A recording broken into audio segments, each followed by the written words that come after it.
Assalamualaikum everyone. Welcome back to AN Vlogs and Recipes channel. இன்னைக்கு நாங்கள் பார்க்க போகிறது ஜப்பார் பைட ஸ்டைலில் ஒரு சிக்கன் பிரியாணி. ஸோ நான் இன்றைக்கி எடுத்துக்கிறேன் 500 grams சிக்கன் க்ளீன் பண்ணி எடுத்து வச்சுக்கிறேன். அதோட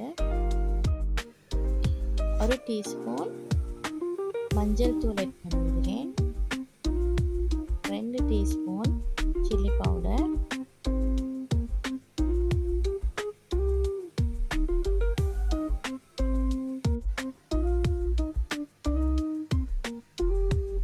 கறி பவுடர் 4 டீஸ்பூன் ஆட் பண்ணிக்கிறேன்.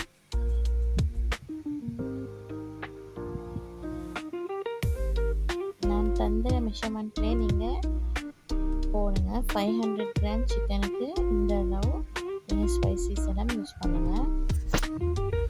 1 டீஸ்பூன் உப்பு சேர்த்துக்கோங்க.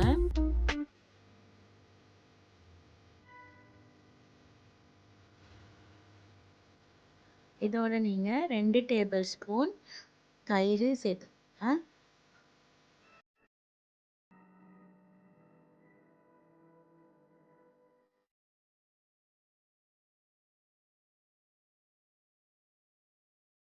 நீங்கள் கைகளோட நல்லா இதை மிக்ஸ் பண்ணி விடுங்க.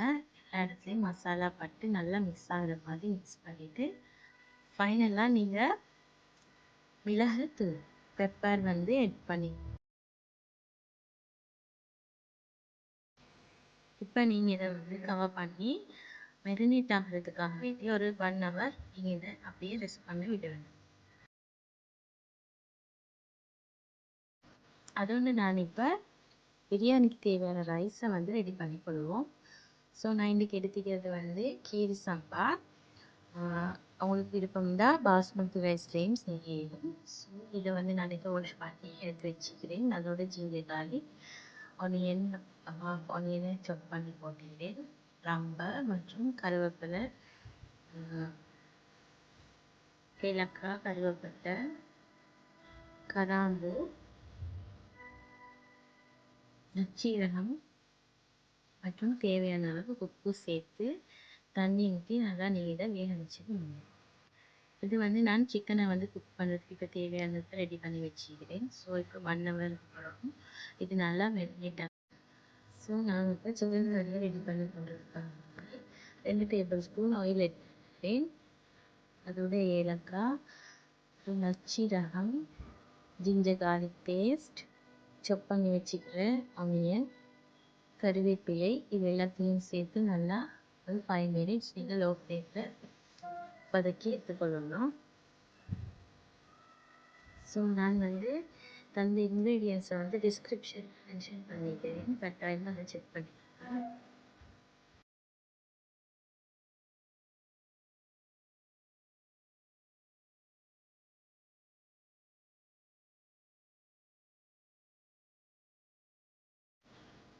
நாங்கள் சாப் பண்ணி வச்சுட்டு தக்காளி மற்றும் சில்லி ரெண்டையுமே நல்லா போட்டு நாங்கள் வதக்கி கொள்ளணும். இதை பண்ணி ஒரு 5 minutes நாங்கள் குக்காக விடுவோம்.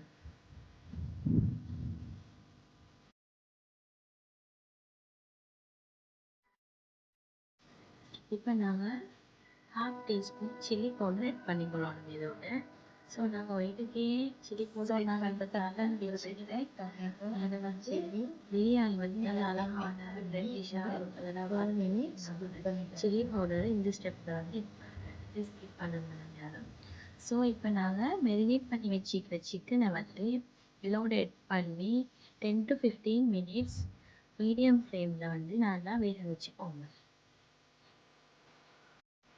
ஆல்ரெடி மெரினேட் பண்ணின பவுல் வந்து வேஸ்ட் ஆகப்படாது சொல்லி அதுக்கே கொஞ்சம் வாட்டர் ஆட் பண்ணி வச்சுக்கிறேன். ஸோ நாங்கள் இது 15 minutesக்கு பிறகு பாருங்கள் நல்லா வதங்கிக்குது. இப்போ நாங்கள் அந்த மிக்ஸ் பண்ண வாட்டரையும் அதோடு இன்னும் கொஞ்சம் வாட்டரையும் ஆட் பண்ணி ஒரு 10 minutes நல்லா சிக்கன் கறியை வந்து நீங்கள் வேக வச்சு கொள்ளணும்.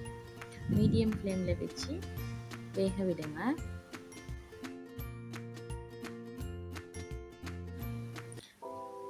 ஸோ இப்போ எங்களோட ரைஸும் ரெடி ஆகிட்டு வருகிறது. ஸோ அதுக்கு நாங்கள் இப்போ பட்டர் 1 டேபிள் ஸ்பூன் ஆட் பண்ணி நல்லா மிக்ஸ் பண்ணி விட்டுட்டு அதை நாங்கள் வேகிறதுக்காக வேண்டி லோ ஃப்ளேமில் வைங்க.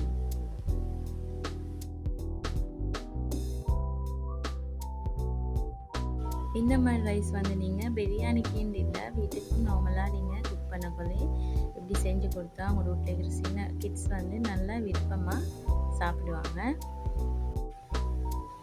ஸோ நான் இப்போ பிரியாணிக்கு தேவையான ஒனியன்ஸை வந்து கட் பண்ணி ஃப்ரை பண்ணி எடுத்து வச்சுக்கிறேன். ஸோ அதோட நாங்கள் எங்களோட சிக்கன் கறியை பார்ப்போம். ஸோ நல்லா திக்காக குக்காகி வந்துக்குது. இந்த இதில் நாங்கள் இதை வந்து ஆஃப் பண்ணி எடுத்து வச்சுக்கொள்ளணும். இப்போ நாங்கள் பிரியாணி செய்கிறதுக்காக வேண்டி ஒரு பெரிய சட்டி ஒன்று எடுத்து கொண்டிருக்கிறேன். ஸோ அந்த சட்டியில் ஃபஸ்ட் லேயர் வந்து நாங்கள் ரைஸை வந்து எட் பண்ணணும். நீங்கள் லேயர்ஸாக தான் இப்போ இன்றைக்கி ப்ரிப்பேர் பண்ணி பிரியாணி செய்ய போகிறோம். ஸோ செகண்ட் லேயர் வந்து ஃப்ரை பண்ணி வச்சுக்கிற ஆனியன், ப்ளம்ஸ் மற்றும் பொட்டேட்டோஸ் இவற்றை எட் பண்ணிவிட்டு நீங்கள் அதோட சிக்கன் கறியை வந்து எட் பண்ணணும். ஈக்குவலாக ஒரு 3 லேயர்ஸ் வந்து நீங்கள் ப்ரிப்பேர் பண்ணுறீங்கன்னா அதுக்கு தேவையான மாதிரி சிக்கனை வந்து எட் பண்ணி அதோட ஆணத்தையும் நீங்கள் நல்லா சேர்த்துக்கொள்ளணும். ஸோ இது மாதிரி நீங்கள் ஒரு 2 இல்லாட்டி 3 லேயர்ஸ் வந்து ப்ரிப்பேர் பண்ணிக்கோங்க.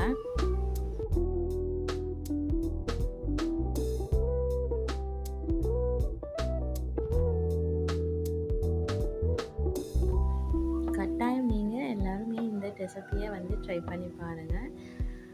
இன்ஷா அல்லாஹ் அவங்களுக்கும் நல்ல டேஸ்டியான ஒரு பிரியாணி வந்து ஹோம்மேட் பிரியாணி சாப்பிட்டு அனுபவம் கிடைக்கும். ஸோ இப்போ நாங்கள் வந்து இதை டம் போடணும். ஸோ வீட்டில் யூஸ் பண்ணாத பழைய ரொட்டி ஓடுகள் அப்படி இல்லாட்டி ஒரு சட்டி மூடி அப்படின்னு நினச்சிங்கன்னா நீங்கள் வந்து டம் போடுறதுக்காக யூஸ் பண்ணிக்கொள்ளணும். ஸோ கட்டாயமாக நீங்களும் ட்ரை பண்ணி பாருங்கள்.